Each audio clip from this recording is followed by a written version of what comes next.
Thank you, Mr. President. I would like to take the opportunity to read Coretta Scott King's letter on the nomination of Jefferson Braingard Sessions for the United States District Court of Southern District of Alabama to the Senate Judiciary Committee Thursday, March 13, 1986. Dear Chairman and members of the committee, thank you for allowing me this opportunity to express my strong opposition to the nomination of Jefferson Sessions for a federal district judgeship for the Southern District of Alabama. My longstanding commitment, which I share with my husband, Martin, to protect and enhance the rights of Black Americans, rights which include equal access to the democratic process, compels me to testify today. Civil rights leaders, including my husband and Albert Turner, have fought long and hard to achieve free and unfiltered access to the ballot box. Mr. Sessions has used his awesome power of his office to chill the free exercise of the vote by Black citizens in the district he now seeks to serve as federal judge. This simply cannot be allowed to happen. Mr. Sessions' conduct as U.S. Attorney, from his politically motivating voting fraud prosecutions to his indifference towards criminal violations of civil rights law, indicates that he lacks the temperament, fairness, and judgment to be a federal judge. The Voting Rights Act was and still is vitally important for the future of democracy in the United States. I was privileged to join Martin and many others during the Selma to Montgomery March for voting rights in 1965. Martin was particularly impressed by the determination to get the franchise of Blacks in Selma and neighboring Perry County. As he wrote, certainly no community in history of the Negro struggle has responded with enthusiasm of Selma and her neighboring town of Marion, where Birmingham depended largely upon students and unemployed adults to participate in nonviolent protests for the denial of their franchise. Selma was involved fully 10% of the Negro population in active demonstrations, and at least half the Negro population of Marion was arrested on one day. Martin was referring, of course, to a group that included the defendants sternly prosecuted for assisting elderly and illiterate Blacks to exercise that franchise. In fact, Martin anticipated from the depth of their commitment 20 years ago that a united political organization will remain in Perry County long after the other marchers had left. This organization, the Perry County Civic League, started by Mr. Turner, Mr. Hoag, and others, as Martin predicted, continued to direct the drive for votes and other rights. In the years since the Voting Rights Act was passed, Black Americans in Marion, Selma, and elsewhere have made important strides in their struggle to participate actively in their electoral process. The number of Blacks registered to vote in key southern states has doubled since 1965. This would have not been possible without the Voting Rights Act.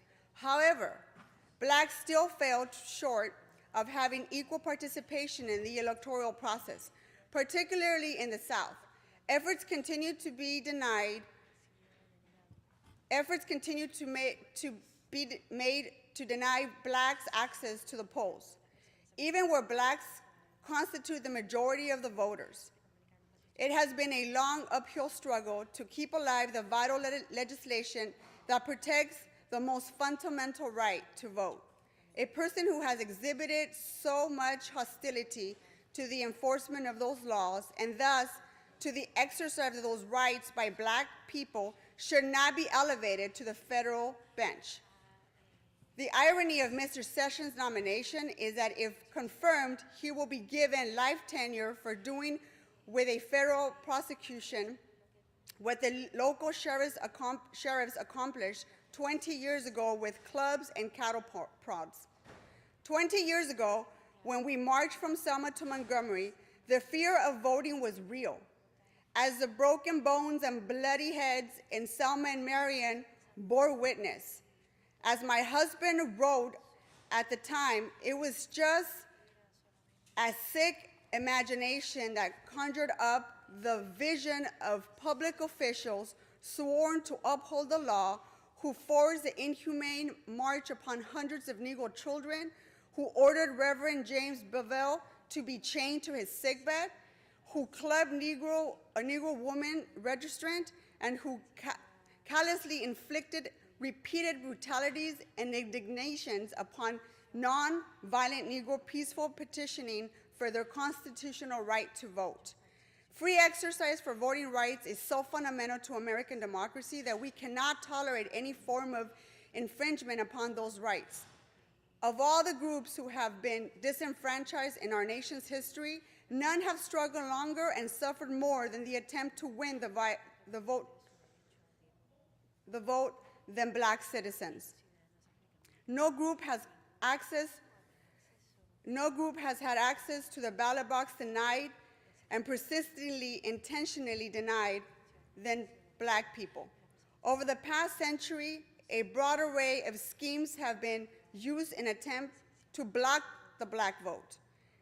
The range of techniques deployed with the purpose of repressing Black voting rights run the gamut, from the straightforward application of brutality against Black citizens who try to vote to such legalized frauds as grandfather clause, exclusions, and rigged literacy tests.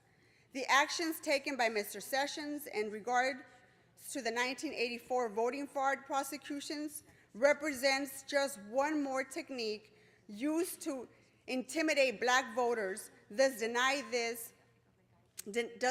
them this most precious franchise. The investigation into the absentee voting process was conducted only in Black belt counties where Blacks had finally achieved political power in local government.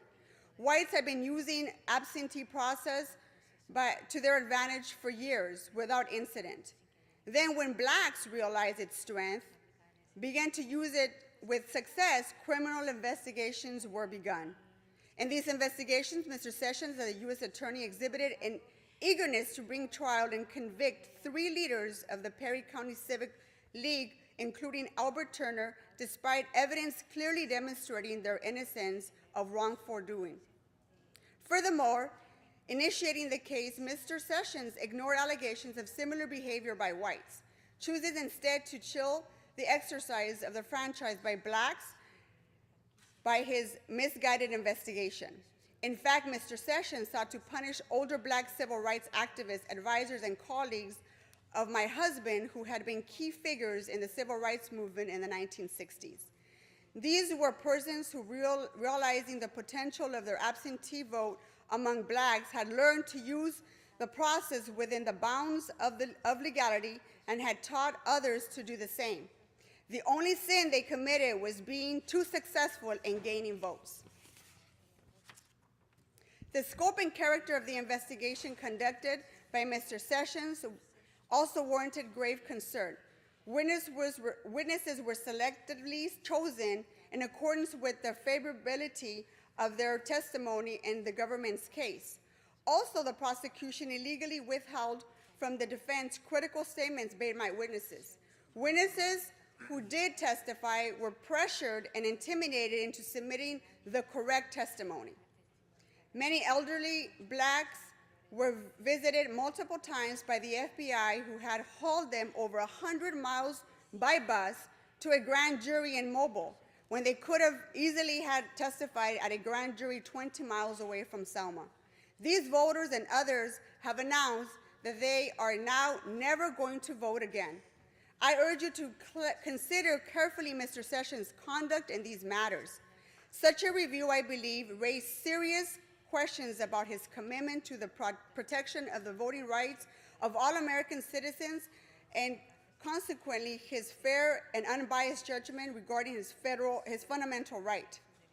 When the circumstances and the facts surrounding the indictments of Al Turner, his wife Evelyn, and Spencer Hogue are analyzed, it becomes clear that the motivation were political, and the results frightening. The wide-scale show of the exercise of the ballot for blacks who suffered so much to receive the right in the first place. Therefore, it is my strongly held belief that the appointment of Jefferson Sessions to the federal bench would irreparably damage the work my husband, Al Turner, and countless others who risked their lives and freedom over the past 20 years to ensure equal protection in our democratic process. The exercise of the franchise is an essential means by which citizens ensure that those who are governing will be responsible. My husband called it the #1 civil right. The denial of access to the ballot ultimately results in the denial of other fundamental rights. For it is only when the poor and disenfranchised are empowered that they are able to participate actively in solutions of their own problems. We still have a long way to go before we can have minorities no longer need to be concerned about discrimination at the polls. Blacks, Hispanics, Native Americans, Asian Americans are grossly underrepresented at every level of government in America. If we are going to make our timeless dream of justice through democracy a reality, we must take every possible step to ensure that the spirit and intent of the Voting Rights Act of 1965 and the Fifth Amendment of the Constitution is honored. The federal courts hold a unique position in our constitutional system, ensuring that minorities and other citizens without political power have a forum in which to vindicate their rights. Because this unique role, it is essential that people selected to the federal judges respect the basic tenets of our legal system, respect for individual rights, and a commitment to equal justice for all. The integrity of the courts, and thus the rights they protect, can only be maintained if citizens feel confident that those selected as federal judges will be able to judge with fairness of others holding different views. I do not believe Mr. Jefferson Sessions possesses the prerequisite judgment, competence, sensitivity to the rights garnered by the federal civil rights laws to qualify for appointment to the federal district court. Based on his records, I believe his confirmation would have a devastating effect on not only the judicial system in Alabama, but also on the progress we have made everywhere towards fulfilling my husband's dream that he envisioned over 20 years ago. I therefore urge the Senate Judiciary Committee to deny his confirmation. Thank you for allowing me to share my views. Members, Senator Warren was denied the right to read this letter yesterday on the Senate floor, and I sincerely appreciate your attention. This needed to be read into the record, and for Senator Warren and for all of us who believe in civil rights for all, I appreciate your attention. Thank you very much.